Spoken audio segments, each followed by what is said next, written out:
At first glance, Lei Chau looks like a normal young woman in her 20s, but dig deeper, and wounds on the outside and inside cannot be ignored. This side of the mouth is numb because the bullet landed through here. Lei has no sense of taste. She can't feel temperature, thanks to a bullet that cracked her jaw. The other bullet stayed here. Do you remember the bullets hitting you? So it's so loud. The most painful part is the noise. The noise was so deafening, Lei can now barely hear in her left ear. And this once outgoing young woman, who was a high school cheerleader, is now timid, meek, and scared all the time, especially in the dark.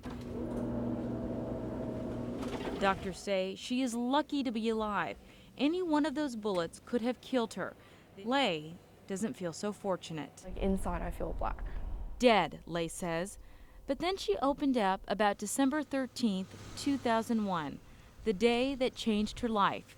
Lei, what do you remember about that night? And as I opened the door, there's a gun pointed to my head. They were just screaming at me to get in the car,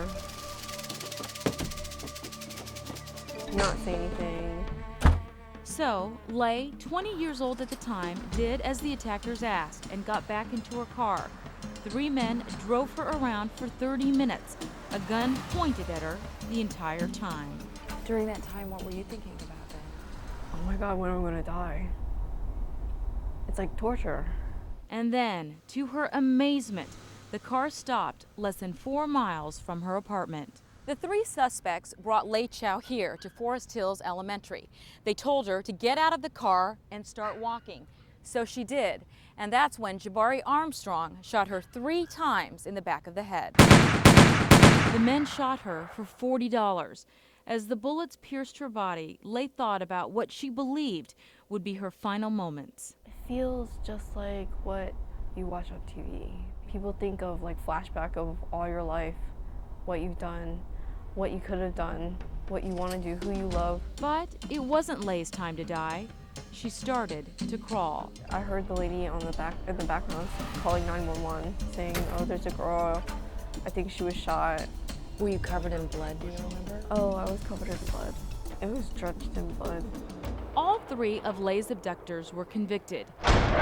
The shooter, Jabari Armstrong, got life. His stepbrother, Tiberius Arrington, got 17 years, and the 3rd man, Anthony Smith, 7 years behind bars.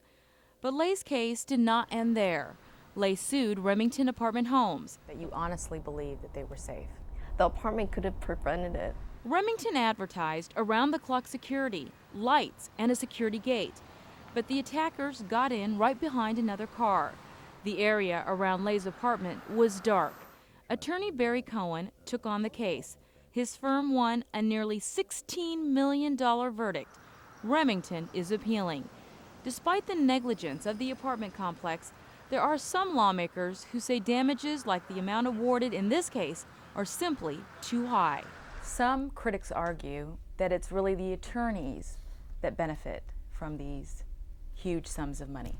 What incentive would the apartment complex have to fix the security systems, to put lighting, to put locks, to put security guards around, if the lawyers had not pursued this case? And look at this. Nearly 4 years after the shooting, we found the gates at Remington Home Apartments still broken. Lei Chau is damaged for life. Now at 23, it's difficult for her to retain information. She rarely leaves home, won't go on dates, and is struggling to finish a college degree. Being a slave, that's what it feels like. Like you never feel you're going to be the same ever again.